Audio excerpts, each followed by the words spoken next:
할렐루야. 주님 감사합니다. 주님의 인자하심이 영원하십니다. 아멘.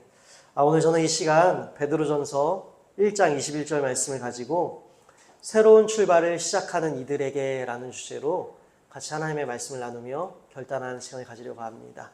오늘 말씀의 주제는 새로운 출발을 시작하려는 이들에게 라는 주제예요. 여러분, 우리가 저번 주에 어떠한 주제로 말씀을 나누었습니까? 주님 확신이 필요합니다 라는 주제로 말씀을 나누었어요. 여러분, 오늘날의 시대와 베드로전서가 기록될 당시에 이 저작 시점 당시의 시대가 참으로 유사합니다. 오늘날도 여러분 반기독교적 주의가 팽배하여서 전도하는 것이 쉽지 않고, 또한 이 왜곡된 시선과 잘못된 오해들로 인하여 교회가 욕을 많이 먹고 또 존중받지 못하는 그런 우리가 시대에 살고 있습니다. 이 베드로 사도가 이 튀르키예에 있는 이 5개 지역의 그 교회들에게 전한 이 편지, 또 그들이 처한 상황도 오늘날과 다를 바 없었다라는 것입니다. 핍박과 조롱하에 잘못된 이해와 왜곡된 시선 속에서 이들 역시 이 반기독교적 주의로 인하여서 많은 핍박과 어려움을 당했다라는 것입니다. 이 나라로부터 뿐만 아니라 이 주변 일에 있는 이웃 주민들로부터 이 기독교인이라는 이유 하나만으로 참으로 많은 이 핍박을 받았다라는 것입니다. 뿐만 아니라 이 로마로부터 이 로마의 수많은 신들과 그들의 문화를 받아들여라, 그들의 우상 숭배의 받아들여라 라는 이런 강압적 요구도 그들에게 요청되었습니다. 그래서 그들은 이것들을 거부하게 되면, 로마의 말을 거부하게 되면 내가 죽겠습니다 라는 단어가 없기 때문에 핍박과 순교를 각오해야 되는 그 시점 가운데 놓여 있었다는 것이에요. 그렇다고 한다면 여러분, 이들의 마음이 어땠을까요? 흔들렸을 것입니다. 우리는 하나님을 열심히 믿어요. 위협과 유혹에도 불구하고 믿음을 선택합니다. 근데 믿음을 선택한 결과들이 계속되어지는 이 벼랑 끝이라는 것이에요. 그럼 여러분, 회의감이 들 것이고 의심이 발생할 것입니다. 그런데 여러분, 뿐만 아니라 우리가 주변에서 계속 들려오는 소리가 믿음이 틀렸다, 주님은 약하시다, 주님이 패배하셨다, 세상 진리가, 세속적인 것들이, 하나님 외에 다른 것들이 더 강하다라는 소리가 계속해서 들려온다면, 여러분, 우리가 내부적으로 흔들림과 회의감과 의심 가운데 외부적으로도 그런 소리들이 계속 들린다면 여러분, 믿음을 지키는 것이 매우 쉽지 않을 것입니다. 그래서 확신이 필요한 이들에게 이 베드로 사도는 어떻게 하고 있습니까? 우리는 나그네 인생이다. 이 땅에서 끝장을 내는 자들이 아니다. 이 땅에서 우리가 결말을 내는 자들이 아니라, 결말은 이 땅에서 나는 것이 아니라 주님 오시는 그날에 나는 것이다. 그래서 우리는 주님 오시는 그날까지 이 땅을 그냥 지나가는 나그네이다. 그리고 우리는 살아계신 소망, 부활하신 주님의 소망이 내 소망이고 내 생명이다.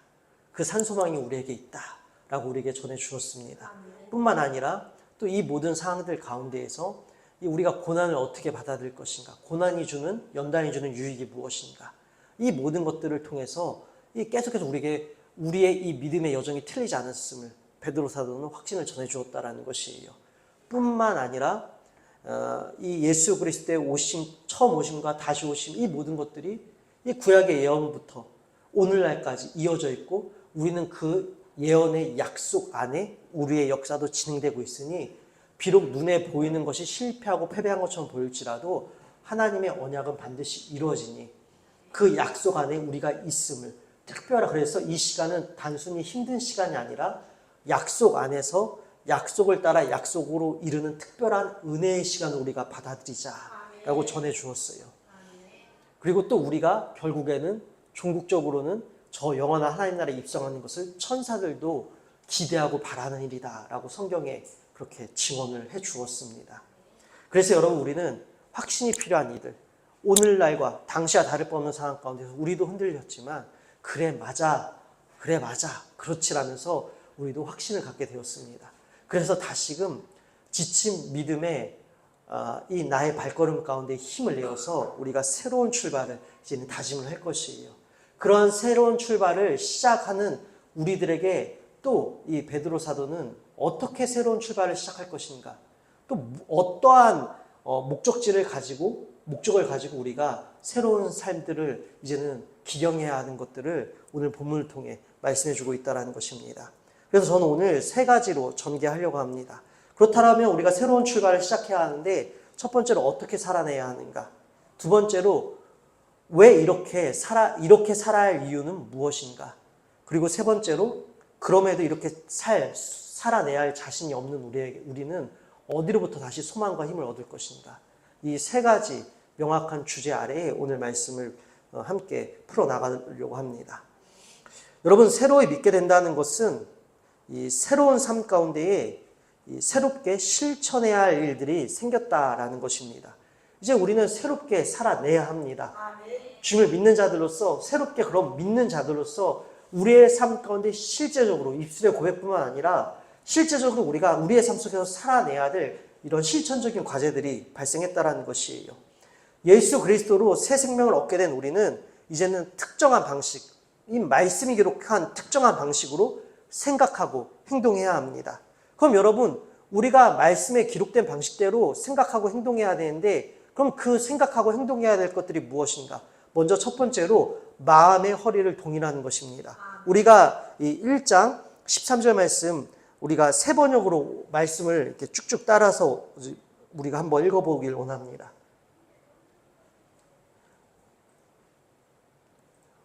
우리 함께 세 번역 앞에 준비된 말씀 읽도록 하겠습니다. 그러므로 여러분은 마음을 단단히 먹고 정신을 차려서 예수 그리스도께서 나타나실 때에 여러분이 받을 은혜를 끝까지 바라보고 있으십시오. 아멘. 먼저 여러분, 마음을 단단히 먹고, 이 부분이 개역개정 성경에는 이 마음의 허리를 동이고라는 이 의미로 번역되어졌습니다. 이 마음의 허리를 동인다라는 뜻은 결국 세 번역의 번역처럼 이 마음을 단단히 먹는다라는 것입니다. 여러분, 마음을 단단히 먹고라는 이 뜻 안에 담겨져 있지 않은 좀 더 세부적인 내용들이 담겨져 있습니다. 아주 쉽게 말씀드려서 여러분, 구약시대 때부터 이 허리를 동인다라는 표현은 구약시대부터 사용되어졌습니다. 이스라엘 백성들이 출애굽 여정 가운데에 마지막 10번째 재앙 뒤에 속히 이스라엘 이제는 이집트 땅을 탈출할 때에 그들에게 허리를 동이라고 말씀하셨습니다. 그리고 우리가 몇 주 전에 엘리사 사건을 통해 나눌 때도 급히 어디론가 우리가 행동을 하거나 출발해야 될 때 허리를 동인다라고 그런 표현을 보았습니다. 왜 허리를 동이라고 했냐면요. 당시에 여러분 옷은 남자든 여자든 치마 같았어요. 그래서 여러분 치마 같기 때문에 신속하게 긴급히 행동을 하려면 이 옷자락이 걸리적거렸다라는 것이에요. 그래서 걸리적거리는 옷자락을 어떻게 했다라고요? 들쳐 올려서 허리에 메었다라는 것입니다. 왜요? 두 다리가 자연스럽게 신속하게 움직일 수 있게요. 오늘날로 치면 이런 것이죠. 여러분 요즘은 그런 영화가 등장하지 않는데 뭐 써니라든지 예전에 추억의 영화들 보면은 이 좀 노는 언니들이 있습니다. 이 노는 언니들이 항상 머리를 어떻게 하죠? 깻잎 머리를 하고 이 실핀을 이 여러 개를 딱 꽂고 껌을 아주 힘차게 씹으며 어떻게 합니까? 이 상대편 여고와 싸움이 붙었어요. 그럼 치맛자락을 어떻게 하죠? 치맛자락을 묶습니다. 이렇게 묶거나 그리고 또한 체육대회가 있을 거나 어디를 열심히 이제 선생님들 피해 도망치거나 담벼락을 넘을 때도 어떻게 하죠? 추리닝을 바지 속에 입고 뭐 그런 경험을 저만 보았습니까? 다 안 하신 것처럼 이렇게 너스를 끌고 계시는데 담장 한 번씩 다들 넘어보셨잖아요. 담장 넘을 때 치마 속에 추리닝 바지 입고 어떻게 했죠? 치마를 이렇게 묶잖아요. 걸리적거리지 않게. 딱 여러분 그 표현이에요. 그러니까 그래서 여러분 우리가 이제 예수를 믿는다면 이제 마음에 그렇게 해야 된다는 것이에요. 그러니까 마음을 단단히 먹는다라는 것은요.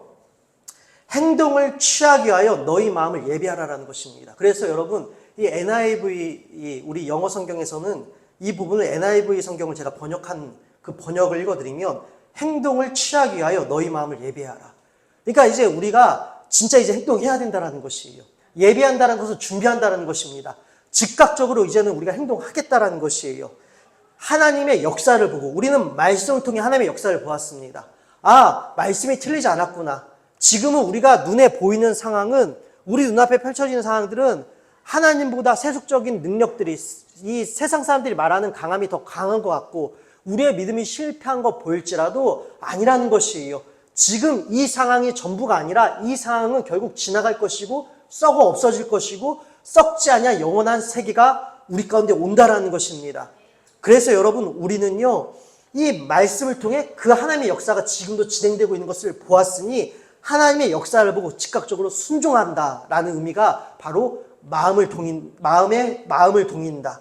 이 마음을 단단히 먹는다는 의미예요.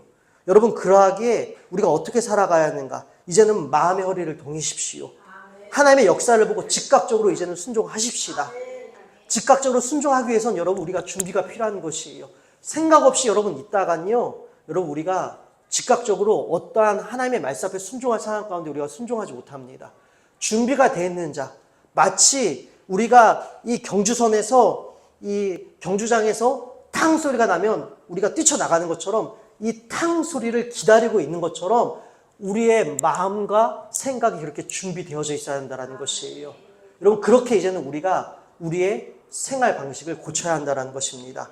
뿐만 아니라 여러분 이 정신을 차려서라는 이 부분이 개역개정에서는 근신하다라고 되어 있는데 여러분 근신하다, 정신을 차린다 뭔가 부정적인 의미처럼 들립니다. 근신하라, 너 근신해, 너 반성해, 우리가 이런 표현을 듣다 보니까 이 근신한다라는 표현이 달갑지 않게 들립니다. 무겁게 들려요. 그런데 여러분 이 낱말은요 정신이 또렷이 깨어있는 것을 말합니다. 그래서 여러분 세번역에서도 정신을 차려서라고 번역했다라는 것입니다. 다시 말씀드려서 어떤 종류든지 취해 있지 말라라는 것입니다. 취해 있으면 여러분 우리가 사리분별을 올바르게 할 수가 없습니다. 요즘도 간혹 미생이라는 드라마를 제가 찾아봅니다. 이 미생이라는 드라마가 그 안에 복음적인 요소도 담겨져 있고요. 또 실제적으로 이 땅을 살아나가는 데 있어서 실제적인 지혜들도 담겨져 있고 응원과 잔잔한 위로도 담겨져 있어서 그 미생이라는 드라마를 간간히 저도 요즘도 찾아보는데 그 장그래라는 주인공에게 그 부장이 이런 말을 해요. 취해 있지 마라 라고 얘기를 합니다. 이게 참 명대사인데 여러분 우리가 술에 취해 있으면 올바르게 사리분별이 되지 않습니다. 그래서 여러분 베드로사로도 실제적 술 취함을 금지하는 것뿐만 아니라 이 근신하라, 정신을 차려 있으라는 것은요 어떤 종류가 되었든지 간에 정신적 도취이든지 아니면 중독이든지 그 무엇에도 지금 취해 있지 말라라는 것이에요. 여러분 우리는 참으로 취해 있을 때가 많이 있습니다. 그리스도인들이 얼마나 쉽게 이 세상에 속한 세속적인 일들로 우리가 정신적으로 취해 있는지 다시금 깨닫게 됩니다. 여러분 정신적으로 취하게 되면 우리 육체가 취하게 되면 영적 집중력을 상실하게 됩니다. 여러분 우리는 경력에 취해 있습니다. 요즘 할 것 없죠. 계속 스펙 어딜 가나 스펙 이 소리 많이 듣습니다. 경력에 취해 있고 소유, 내가 지금 얼마큼 소유하고 있는가, 얼마만큼을 소유해야 하는가, 이 소유에 취해 있기도 하며 또한 우리가 얼마나 많은 여유 가운데, 재정적 여유 가운데 내가 여가 시간을 보내고 있는가, 내가 잘 쉬어야 되는데 요즘 우리 MZ세대들 특별히 잘 쉬는 거 이슈가 되었습니다.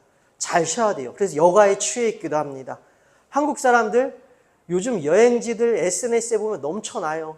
그래서 여러분 한국 사회에 이것이 고질병이 되었다라고 다른 외국에서도 수많은 사회학자들이 지적하는 부분이 한국 사람들은 이 허영심, 보여주는 소비 심리가 강하기 때문에 자신의 형편에 맞지 않음에도 불구하고 주변에서 계속 눈에 보이는 것이 해외여행지라든지 막 여행지를 많이 다녀요.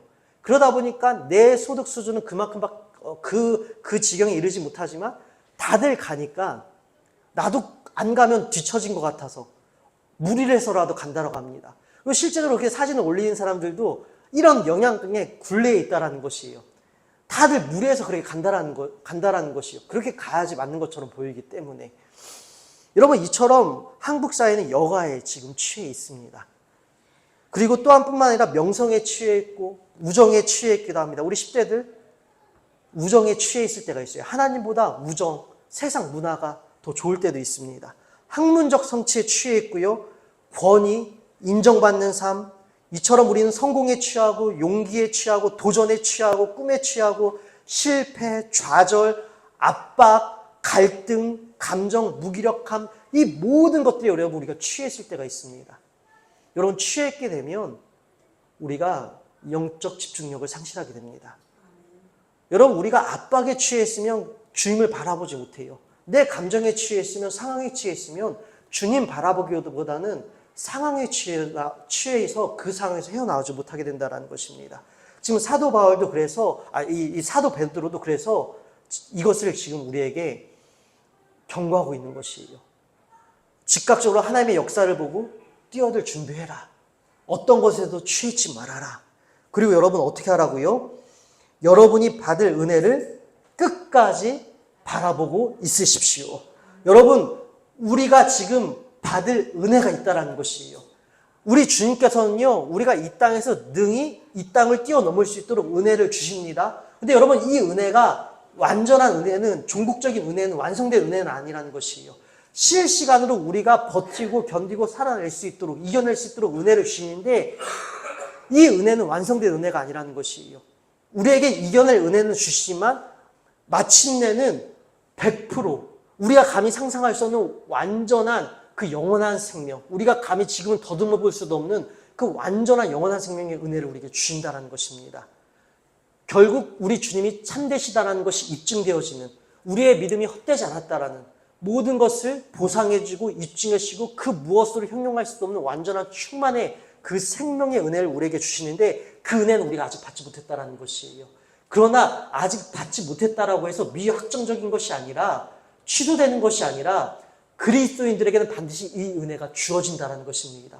그래서 여러분, 그 받을 은혜를 어떻게 하라고요? 끝까지, 한 번, 두 번 바라보는 것이 아니라 끝까지 여러분 바라보라라는 것입니다. 그래서 여러분, 오늘 이 은혜를 끝까지 바라보라는 이 말씀은요, 때로는 낙담한 우리들에게 이 격려의 말씀이 되기도 합니다. 저 역시도 마찬가지예요. 저 역시도요, 이 상황에 처할 때가 있습니다. 또한 뿐만 아니라 이 즉각적으로 이 생각과 정신이 나태해져서 이 마음을 동이지 못할 때도 있습니다. 그러다 보면 여러분, 이 다시 오실 주님에 대한 소망이 옅어지기도 합니다. 저도 놓칠 때도 있습니다. 그럴 때마다 다시금 주님의 재림을 떠오르게 되면 그 말씀이, 그 생각과 그 자극이 채찍질과 더불어 격려가 되기도 합니다. 왜요?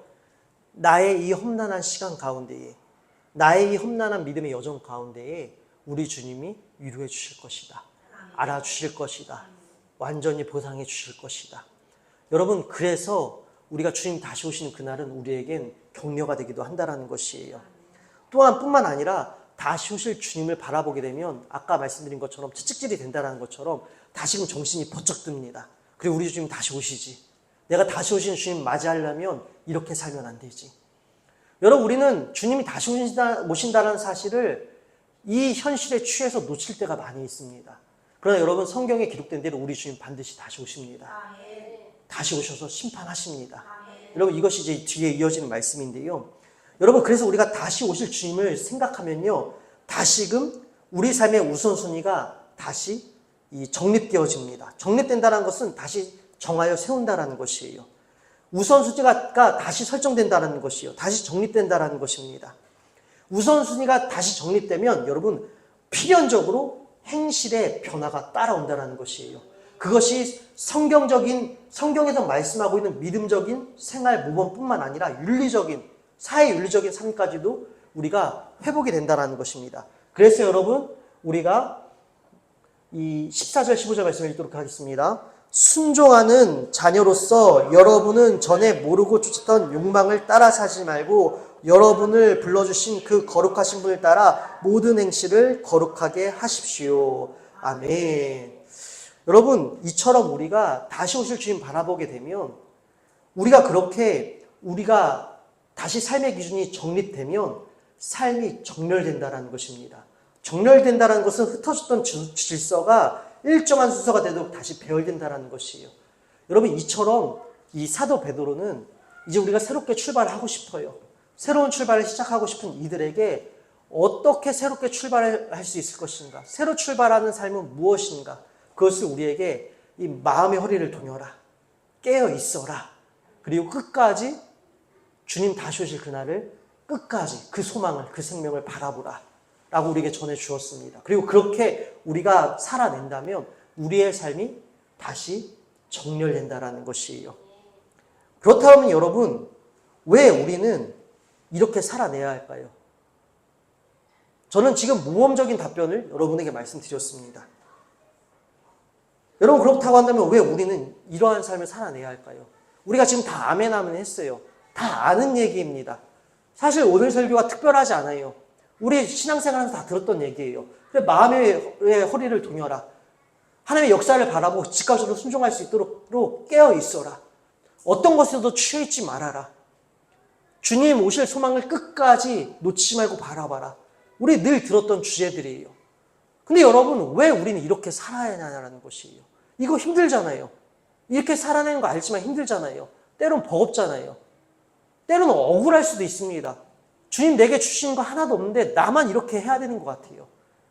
그럼에도 불구하고 왜 우리는 이렇게 살아내야 할까요? 먼저 첫 번째로 여러분, 우리는 구별된 자이기 때문입니다. 15절, 여러분을 불러주신 그 거룩하신 분을 따라 모든 행실을 거룩하게 하십시오. 여러분, 우리는 세상에서 말하는 세속적인 사고와 분리되어야 합니다. 거룩은요, 여러분, 구별된다는 뜻입니다. 여러분, 우리는 세상 사람들이 말하는 이 성공의 원리를 여러분, 우리가 성경적 원리와 하나님과의 관계에도 우리는 적용하면 안 된다는 것입니다. 때로는 우리가 이 콩 심은 데 콩 나고 팥 심은 데 팥 난다라는, 그리고 또한 이 우리가 이 행위 화복의 이런 어떤 결과들, 욥기서에서 하나님께서는 경건한 욥을 통해 그에게 고난을 주심으로 이 인과응보의 공식을 파괴하시는 것을 우리가 보게 되어지는데, 우리가 때로는 세상 사람들이 말하는 그 세속적인 원리를 믿음에도 그대로 적용해서 나는 하나님께 이렇게 했는데 왜 나한테 하나님 안 주시지? 라면서 하나님을 오해할 때가 있다는 것이에요. 그러한 모든 공식과도 여러분, 우리는 분리되어야 한다는 것입니다. 죄로부터 분리되어져야 되고요. 하나님께서 싫어하시는 모든 세속적인 것과도 우리는 분리되어져야 하고요. 모든 세속적인 원리와 사고 방식에서도 우리는 분리되어야 한다는 것입니다. 왜요? 우리가 16절 말씀 읽도록 하겠습니다. 성경에 기록하기를 내가 거룩하니 너희도 거룩하여라 하였습니다. 여러분, 우리 주님께서는요, 내가 거룩하니 너희도 거룩해야 된다. 내가 구별되었으니 너희도 나의 자녀니까 나의 자녀답게 구별되어야 된다. 힘들고 어려워도 여러분, 우리는 어쩔 수 없어요. 구별되어야 합니다. 구별되어야 한다는 것이에요. 여러분, 왜 구별되어야 할까요? 하나님은 거룩하시다라는 것은, 하나님이 거룩하시다라고 말하는 것은 그분이 죄와 분리되어 당신의 명예를 추구하는 일에 충실함을 의미합니다. 즉, 우리 하나님도 이 구별되어진 일을 지금도 충실하게 해내고 계신다는 것입니다. 죄와 죽음으로부터 분리되기 위하여 우리 주님도 이 일에 충실하시다라는 것이요. 그래서 우리도 주님을 따라 충실해야 된다는 것입니다. 하나님의 백성의 거룩이란 사고는 단지 일반적인 의미의 구별의 개념이 아니라 구체적으로 지금까지 말씀드린 것, 악으로부터 분리라는 이 도덕적 의미와 의로운 삶에 대한 헌신까지 포함한다는 것이에요. 지금까지 제가 말씀드렸던 것, 우리 모든 것들부터 다 분리되어져야 합니다. 왜요? 주님이 거룩하시기 때문에, 주님의 명령이기 때문에. 여러분, 주님의 명령에 토달지 마십시다. 때로는 여러분, 이것이 목사님 너무 폭력적인 것 아닙니까? 너무 강압적인 것 아닙니까? 이럴 수도 있어요. 근데 여러분, 주님의 명령, 우리는 너무 주님을 여러분, 우리와 같은 선상에서 바라보려고 해요. 주님 사랑이시란 이유로 내 편에서 사랑이란 이름을 주님께 무기 삼아 주님을 우리와 같은 시선에 둘 때가 있다는 것이에요. 여러분, 결단코 그래서 안 됩니다. 주님은 사랑이시지만 우리와 같은 시선에서 말논쟁을 하시는 분이 아니세요. 주님이 하라고 하시면 우리는 해야 하는 것입니다. 그래서 여러분, 이것은 폭력이 아닙니다. 주님은 우리와 같은 선상에 결코 놓여 계실 수 있는 분이 아니고 우리랑 논쟁하실 수 있는 분도 아니지만 그분은 친히 우리에게 몸을 낮춰줬을 뿐이지, 그분이 우리에게 친히 몸을 낮춰서 우리에게 눈을 맞춰주셨다라고 해서 우리가 주님을 오해했거나 주님과 맞먹어서는 안 된다는 것이에요. 주님께서 거룩하라고 하셨다면 우리는 분리되어야 하는 것이에요. 분리된다라는 것은 여러분, 결국 거룩한 삶은요, 마음의 허리를 동이고 깨어있고 끝까지 주님의 소망을 바라보는 것이, 결국 이것이 여러분 또한 거룩한 삶이라는 것입니다. 뿐만 아니라 여러분, 왜 우리는 이러한 삶을 살아내야 하는가? 우리가 여러분 17절 말씀을 읽도록 하겠습니다. 그리고 사람을 겉모양으로 판단하지 아니하시고 각 사람의 행위대로 심판하시는 분을 여러분이 아버지라고 부르고 있으니 여러분은 나그네의 삶을 사는 동안 두려운 마음으로 살아가십시오. 아멘. 여러분, 왜 우리는 이렇게 살아가야 하는가? 첫 번째, 하나님의 명령이기 때문에. 두 번째, 우리 주님께서 앞서 말씀드린 것처럼 다시 오십니다.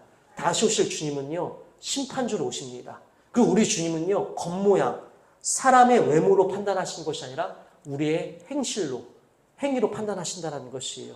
우리의 행위를 하나님께서 지금도 지켜보고 계신다는 것입니다. 근데 여러분, 여기서 중요한 부분이 있습니다. 왜 베드로는 겉모양으로 판단하지 않으신다, 사람의 외모로 판단하지 않으신다라고 했을까요? 이것은 하나님의 공의롭고 정의로운 완전하신 사랑을 우리에게 표현하고 강조하고 싶어서 이 표현을 넣었다라는 것이. 여러분, 제가 그 위대한 수업을, EBS에서 위대한 수업을 합니다. 이 각국의 철학자나 어떤 사회학자들이 나와서 강연을 해요. 제가 그것을 보게 되는데, 왜 오늘날 미국 사회가 이 전체주의에서, 그러니까 뭐 사회주의가 아니라 정말 하나된 우리가 아메리칸 드림이 왜 개인주의로 깨지게 되었는가라는 그런 부분들을 쭉 하는 부분을 보는데, 소위 말해서 이 에어백이라는 것이 생겨서 그랬다라고 하는데, 그 에어백이 무엇이냐면요, 배경입니다. 배경. 가령 이런 것이죠. 이 부유한 집의 자녀들이 어떤 잘못을 저질러요. 그럼 경찰서에 끌려갑니다. 그럼 경찰서에 끌려가면요, 이 부유한 집의 자녀들은 이 부모가 경찰서장도 알고 누구도 알아서 소위 부모가 에어백이 되어서 이 자녀를 보여주어서 이 자녀가 아무렇지도 않게 나온다는 것이에요. 그런데 이 소위 에어백이 없는 이 빈곤한 지역의 할렘가이 지역의 어린 아이들은 이 부유한 집안의 아이들과 같은 잘못을 저질렀어도 이 에어백이 없기 때문에 똑같은 잘못을 저질렀어도 이 아이들은 풀려나지 못한다는 것이에요. 보호해줄 사람이 없다는 것입니다. 이러한 예를 들면서 예전에는 이 아메리칸 드림이 이 지역사회가 같이 잘 사는 것에 집중되었다면 이제는 개인주의로 내 자녀로 집중되다 보니까 이것들이 깨져서 이제 이런 것들이 회복돼야 된다라면서 그 중에 사회적 요인 하나로 이 에어백의 예를 든 것을 제가 보게 되었는데, 여러분, 우리 주님은 이 에어백을 보지 않으신다는 것이에요. 여러분, 얼마나 불평등하고 불공정한 사회입니까? 오늘날 여러분, 우리가 청문회를 이건 보수진보 할 거 없습니다. 보수진영이 대통령이 되었을 때도 장관들 청문회 할 때 여전히 여러분, 그들의 부모를 이용해서 자녀들의 어떤 부정부패 비리를 우리가 보았습니다. 여전히 진보진영의 대통령 청문회 할 때도 여러분, 장관들 보십시오. 얼마나 불평등하고 불공정한 사회에 우리가 살고 있습니까?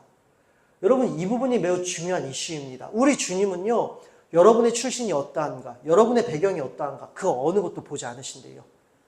모든 사람을요, 똑같은 출발선에서 그 사람의 행실만 보신다는 것입니다. 그래서 여러분, 이 편애하지 않으신다라는 의미와 같다라는 것입니다. 그리고 여러분, 이 겉모양이란 이 헬라어 낱말은요, 이 신약 성경에서도 편애를 보이지 않는다라는 의미를 가진 매우 희귀한 단어라고 합니다. 즉, 다시 말씀드려서 베드로는 이 희귀한 단어까지 사용하면서까지 우리 주는 편애하지 않으신다는 것을 우리에게 나타내고 있는 것이에요. 여러분, 누구든지 오늘 새롭게 시작할 수 있습니다. 여러분, 집이 잘 살고 못 살고는 믿음에 아무 상관없습니다. 내 부모님과 나의 관계가 건강하든 건강하지 않든 이것도 아무 상관없어요. 그 무엇도 핑계가 될 수 없으며 그 무엇도 자격이 될 수 없으며 그 무엇도 조건이 될 수 없습니다. 내 상황이, 내 학력 수준이 어떠하든 내가 가진 재산이 어떠하든 우리 주님은 주님 앞에서 그것들은 다 필요 없어요. 주님은 우리가 이 처한 상황 가운데 어떻게 주님을 사랑하는가 이것만 보신다는 것이에요. 그래서 여러분, 우리가 주님 앞에 핑계댈 것도 없고 우리가 주저앉아 있거나 실망할 필요도 절망할 필요도 없습니다. 왜요? 주님은 우리의 행실을 보시기 때문에 우리가 있는 상황에서 내가 어떻게 주님을 사랑하는가 우리가 힘을 내기만 하면 된다는 것이에요. 여러분, 여기서 더 중요한 사실이 무엇인지 아십니까? 주님은 우리에게 할당량을 주시지 않았다는 것이에요. 모든 사람에게 100을 채워라. 너가 나를 사랑한다면 너가 구원을 얻기에 100을 채워라라고 우리에게 할당량을 주시지 않았다는 것이에요. 만약에 우리가 할당량을 주셨다면 편애하시지 않으신다, 겉모양을 보시지 않는다, 이 말은, 주님의 이 말씀은 모순이 될 것이에요. 여러분, 왜 주님이 사랑이십니까? 왜 편애하지 않으십니까? 우리 주님은 모든 사람에게 똑같이 100을 요구하지 않으세요. 우리가 어떤 상황에 있는지, 어떤 처지에 있는지 우리 주님은 다 아십니다. 여러분이 지금 어떤 상황에 있는지, 어떤 처지에 있는지 다 아세요. 여러분의 형편이 어떠한지도 다 아세요. 이 형편에서 내가 할 수 있는 최선이라는 것이 있어요. 이 최선이 다른 사람과 다를 것입니다.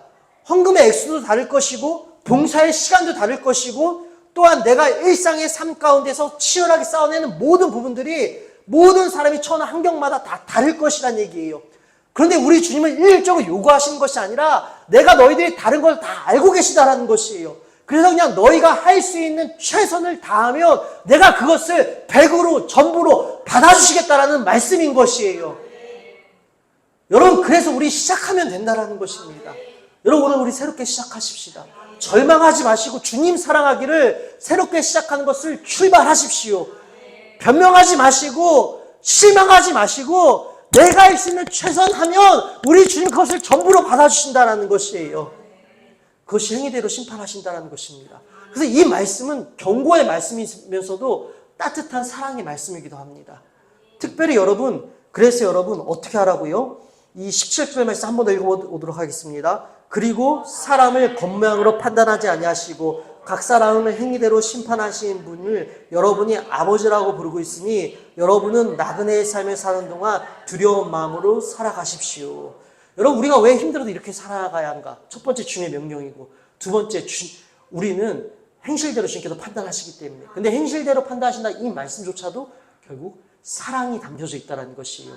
그래서 여러분, 나그네된 우리가 이제는 어떻게 살아야 한다고요? 두려운 마음으로. 근데 여러분, 이 두려운 마음조차도 우리가 두려운 마음이라면 하나님 앞에 벌벌 떨며 살아야 되나? 여러분, 물론 이 의미도 중요하지만 이 두려운 마음조차도 사랑인 것을 오늘 우리가 깨닫기 원합니다. 여러분, 오늘날 우리가 예수 그리스도의 사랑과 은혜에 집중해서 구약 성경적 개념으로서 하나님에 대한 두려움을 우리가 잊고 살아갑니다. 앞서 말씀드린 것처럼 여러분, 우리는 주님의 사랑을 우리 편에서, 내 편에서 나의 입맛대로 이용하려고 해요. 그러다 보니까 주님과 우리가 때로는 맞먹으려고 한다는 것입니다. 그러나 우리 주님은 우리가 맞먹을 수 있는 분이 아니세요. 단순히 눈높이를 우리에게 맞춰주시는 친절을 베풀어 줬을 뿐이지, 이런 감히 우리가 논쟁할 수 있는 분이 아니시라는 것이죠. 근데 우리는 주님이 사랑이시라는 그 사랑을 내 입맛대로 해석하고 판단하고 이용해서 때로는 주님과 논쟁하려고 합니다. 그래서 우리는 하나님을 두려워하지 않고 하나님을 무시하고 외면하고 내 마음대로 하려고 합니다. 그러나 여러분, 우리는 하나님을 두려워해야 합니다. 하나님은 여러분 경배받기 합당한 분이시고 우리와 논쟁을 벌이실 수 있는 그러한 분이 아니세요. 그런데 여러분, 그래서 우리가 이 두려움을 회복하는 것 오늘날 중요합니다. 뿐만 아니라 그러나 벌벌 떨라고 제가 이런 말씀 드리는 거 아니에요. 벌벌 떠는 거 물론 중요하지만 여러분, 이 안에는 더 깊은 사랑이 담겨져 있습니다. 늘 우리가 나누는 주제죠. 여러분, 사랑의 반대말은 무엇일까요? 사랑의 반대말은 미움입니까? 아니요. 사랑의 반대말은 무관심입니다. 여러분, 무관심하면 사랑하지 않습니다. 사랑하지 않으면 관심 하나도 없어요. 내 배우자가 바람을 피건 뭘 하건 내 자녀가 사고를 치건 뭘 하건 여러분, 사랑하지 않으면 무관심합니다. 그런데 여러분, 두려워하면서 살라라는 것은 주님께서 우리를 훈육하시겠다라는 것이에요. 주님께서 우리를 사랑하신다라는 것입니다. 포기하시지 않는다라는 것이에요. 뿐만 아니라 여러분, 이 하나님을 두려워함은 그분을 사랑하는 것, 혹은 그분이 우리를 사랑하심을 아는 것과 모순되지 않는다라는 것입니다. 왜요? 사랑하면 포기하지 않기 때문에. 그래서 여러분, 이 두려워라는 말씀은 하나님께서 우리를 사랑하신다라는 것, 또한 우리가 하나님께서 나를 사랑하신다라는 것을 우리가 이 두려움이라는 단어로 알게 된다는 것이에요. 그래서 여러분, 실제적으로 저는 이렇게 또한 적용하고 싶습니다. 이해를 돕기 위하여서. 여러분이 지금 누군가 연애를 해요. 연애를 한다고 치십시다. 내가 이 사람을 엄청 좋아해요. 근데 이 사람이 곱창을 싫어해요. 근데 나는 곱창을 엄청 좋아해요. 근데 이 사람이 곱창을 너무 싫어하기 때문에 내가 먹고 싶지만 참습니다. 왜요? 이 사람을 사랑하기 때문에. 여러분, 이거 무엇입니까? 조심한다라는 것이죠. 그게 두려움의 의미라는 것이에요. 그것조차 포함되어 있다는 것이에요. 사랑하면 여러분 조심한다라는 것입니다. 그래서 여러분, 성경적 두려움은 비겁함이 아닙니다. 성경적인 두려움은 부정적인 감정이 아닙니다. 성경적 두려움은 모든 저급한 두려움을 압도하며 모든 위험을 맞닥뜨리는 불굴의 의지와 용기를 내어주기도 합니다. 우리가 사랑하면 여러분 못할 일이 무엇이 있습니까? 이 사랑은 국경도 언어도 초월한다고 하잖아요. 여러분, 이처럼 우리가 주님을 두려워한다는 것은 사랑을 담고 있다는 것이에요. 우리가 누군가를 사랑하면 조심하고 또 우리의 이 삶을 돌아보게 되고 또 우리가 하지 않아야 될 것들은 하지 않으며 또한 사랑하면 어떻게 합니까? 그 사람을 위해서라면 물불을 가리지 않습니다. 이 모든 것들이 여러분 이 두려움 안에 이 사랑적 개념들이 다 들어가 있다는 것이에요. 그래서 사랑하는 여러분, 우리가 이제 새로운 출발을 이제 시작해야 해요. 새로운 출발을 시작하는 이들에게 우리가 어떻게 살아야 하는가, 이 세 가지 용례를 우리에게 베드로 사도는 전해주었고, 왜 이렇게 살아야 하는가? 주님의 명령이기 때문에. 그리고 주님께서는 우리의 행위대로 심판하시길 것이기 때문에 우리는 이렇게 살아야 한다라고 전해드렸습니다. 그래서 여러분, 두려운 마음으로 이제는 우리가 주님 앞에 늘 서 있음을 기억해야 합니다. 뿐만 아니라 여러분, 이 베드로 사도는 이 뒤에 이어서 미처 생각나지 못했던 한 가지를 급하게 추가하고 싶었나 봐요. 우리가 여러분 이 22절 말씀을 한번 읽어보도록 하십시다. 함께 읽어보겠습니다. 여러분은 진리에 순종함으로 영혼을 정결하게 하여서 꾸밈없이 서로 사랑하게 이르렀으니 순결한 마음으로 서로 뜨겁게 사랑하십시오. 아멘. 여러분, 이 22절 말씀은 사실 15절, 16절 말씀과 이어집니다. 새로운 출발을 시작한 이들, 우리는 어떻게 살아야 하는가? 서로 뜨겁게 사랑하라는 것입니다. 여러분, 이 사랑한다라는 것은 그냥 단순한 어떠한 사랑을 이야기하는 것이 아닙니다. 이 사랑한다라는 것은요,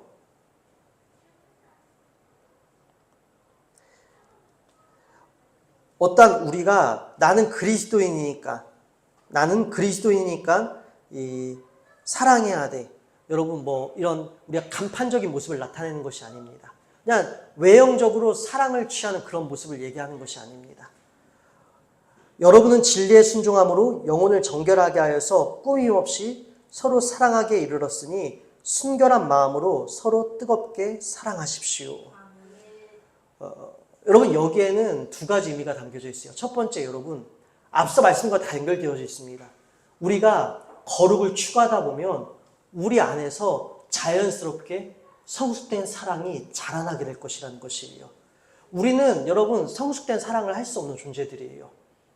근데 그러나 여러분, 우리 안에 내가 사랑해야지 이것이 아니라 우리가 정말 주님을 사랑하고 이러한 주님께서 성경에 기록된 이 거룩의 모습들이 우리 가운데 회복되어진다면 우리 안에서 성숙된 사랑이 자랄 것이고 이 성숙된 사랑이 우리 안에서 튀어져 나올 것이라는 것입니다.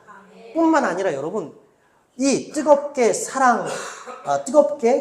사랑하십시오. 사랑하게 이르렀나니라는 이러한 표현들을 봤을 때 사랑은 자라난다라는 것이에요. 이 부분이 왜 소망이 있냐면요. 여러분, 우리가 어릴 때부터 사람의 어떠한 성향이나 이러한 성품들은 확정지어진다. 그래서 이 사람은 고쳐 못 쓴다라는 말이 생길 정도로 그렇게 특정되어지고 확정되어진다라고 합니다. 그러나 우리 주님은 아니라고 하십니다.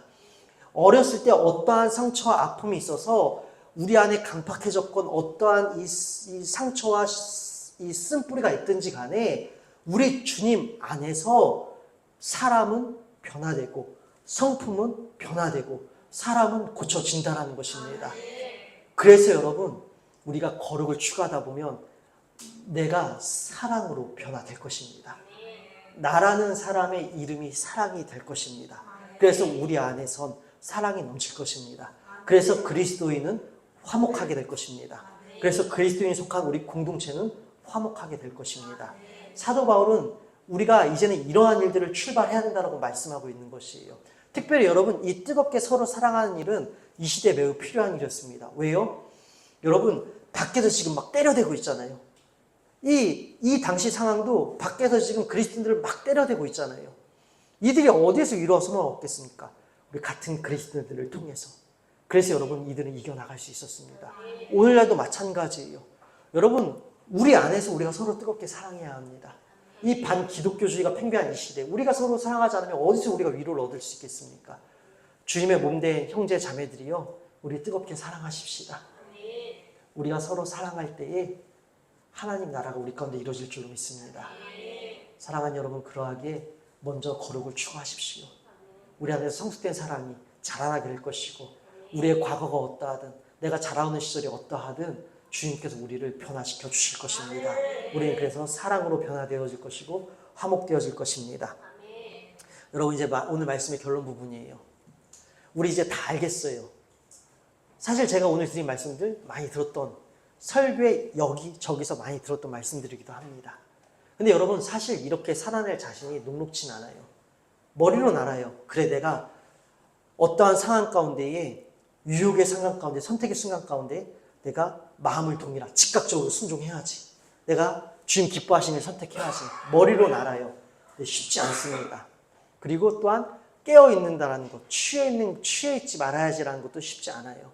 끝까지 주님의 소망을 바라본다는 것도 쉽지 않습니다. 거룩해진다라는 것 더욱이 쉽지 않아요. 사랑해야 된다라는 것 쉽지 않아요. 여러분, 쉽지 않음에도 우리 할 수 있습니다. 내가 할 수 있는 것이, 내가 할 수 있는 능력이 나에게 있어서 제가 할 수 있다라고 말씀드리는 것이 아니라, 여러분, 우리 주님께서 그렇게 할 수 있게 우리를 인도해 주십니다. 그리고 우리 주님이 계셔서 우리를 이끌어 주십니다. 여러분, 우리가 23절, 25절 말씀 읽도록 하겠습니다. 함께 23절부터 25절 말씀 읽도록 하겠습니다. 여러분은 다시 태어났습니다. 그것은 썩을 씨로 그렇게 된 것이 아니라 썩지 않을 씨, 곧 살아계시고 영원하신 하나님의 말씀으로 그렇게 되었습니다. 모든 육체는 풀과 같고 그 모든 영광은 풀의 꽃과 같다. 풀은 마르고 꽃은 떨어지되 주님의 말씀은 영원히 있다. 이것이 여러분에게 복음으로 전해진 말씀입니다. 아멘. 여러분, 우리는 먼저 다시 태어났다라는 것입니다. 우리가 여러분 다시 태어났다라는 것은 어떻게 되었다라고요? 썩을 씨로 그렇게 된 것이 아니라 썩지 않을 씨, 곧 살아계시고 영원하신 하나님의 말씀으로 그렇게 되었다라는 것입니다. 여러분, 우리가 다시 새롭게 태어났다라는 것이에요. 우리는 여전히 실패하고 반복합니다. 죄를 짓습니다. 여전히 우리는 또 무너집니다. 그러나 또 무너진 우리가요, 여러분 어떻게 되었다라고요? 다시 태어나게 되어진다라는 것입니다. 우리는 실패와 두려움과 죽음 속에서 또 완전한 생명체로, 완전한 피조물로, 완전한 창조물로 다시 주님의 은혜로 새롭게 태어나게 되어진다는 것입니다. 우리는 다시 태어났을 뿐만 아니라 또 새롭게 태어날 수 있다는 것이에요. 여러분, 내가 할 수 있는 것이 아닙니다. 우리는 또 실패와 어려움과 고민들과 이러한 이 상처들을 반복하고 또 우리 안에 이런 넘어지들이 반복될지라도 여러분, 우리는 다시 새롭게 시작할 수 있습니다. 주님이 그 새롭게 시작할 수 있는 은혜의 장을 우리에게 늘 새롭게 마련해 주시고요, 우리를 다시 너 새롭게 되어줬다. 그 무엇도 너를 정죄하지 못한다. 원수마귀 사단은요, 우리가 넘어질 때마다 와서 우리에게 속삭입니다. 너 이 정도밖에 안 돼. 너 하나님 너는 잘 믿을 수가 없어. 태생적으로 너는 부정적인 사람이야. 태생적으로 너가 살아온 배경이 이렇기 때문에 너 이만큼만 해도 충분해라고 원수마귀 사단은 늘 우리에게 유혹하고 우리를 넘어뜨리려고 합니다. 우리를 늘 정죄해요. 그러나 우리 주님이 말씀하시는 것은요, 너의 과거의 시간이 너희를 정죄할 수 없으며 너희가 받았던 실패, 너희가 경험했던 패배감이 결단코 너의 이름이 될 수 없다라는 것이에요. 왜요? 우리 주님의 십자가에서 우리 주님께서 당신의 생명을 우리에게 내어주심으로 말미암아 우리의 모든 실패와 절망과 죽음을 다 사들여 주셨다라는 것입니다. 우리를 정죄하는 모든 것들을 다 사들여 주셨다라는 것이에요. 그래서 여러분, 우리는 완전히 새 것이 되었다라는 것입니다. 이 은혜가 날마다 우리에게 현재하라는 것이에요. 그래서 여러분 그 주님으로 인하여 우리는 또 새롭게 시작할 수 있습니다. 근데 여러분 이것이 무엇이라고요? 썩어 없어질 여러분 유효한 우리가 뭐 5번, 7번, 10번 우리에게 한정적인 기회로 주어진 것이 아니라 영원한 하나님의 말씀으로 그렇게 되었다라는 것이에요. 영원한 하나님의 말씀으로 썩지 아니하시는 영원한 하나님의 말씀으로 풀은 육체는 풀과 같고 그 모든 영광은 풀의 꽃과 같다. 풀은 마르고 꽃은 떨어지되 주님의 말씀은 영원하다. 여러분 우리 그 찬양 있잖아요. 풀은 마르고 꽃은 시드나 주의 말씀은 영원해 하면서 후렴에서 주의 말씀은 영원해. 여러분 이 찬양이 참 놀라운 의미를 갖고 있어요. 그냥 우리가 푸른 마르고 꽃은 시드나 주의 말씀은 영원해 단편적인 이런 의미가 아니라요. 우리가 가지고 있는 소망, 우리가 소망을 뒀던 모든 근거들은 다 썩어 없어지지만 오직 주님은 썩어 없어지지 않으시고 주님께서 우리에게 주신 이 생명의 말씀들은 썩어 없어지지 않는다는 것입니다. 이 썩어 없어지지 않는 주님의 말씀이 나를 새롭게 해줄 근거가 되시고 기준이 되어주시고 이유가 되어주셔서 우리는 영원한 주님의 말씀으로 영원히 죽지 않게 된다는 것입니다. 영원히 새롭게 시작할 수 있다는 것이에요. 우리는 영원히 절망하지 않고 영원히 실패하지 않고 영원히 정죄당하지 않는다는 것입니다. 여러분 그러하게 자신이 없어도 도전하십시다. 주님이 계십니다. 그리고 주님이 우리에게 소망이 되어주십니다. 그래서 여러분 우리가 21절 말씀 읽도록 하겠습니다. 21절 여러분 한번 우리가 함께 마음을 다해 합독하시겠습니다.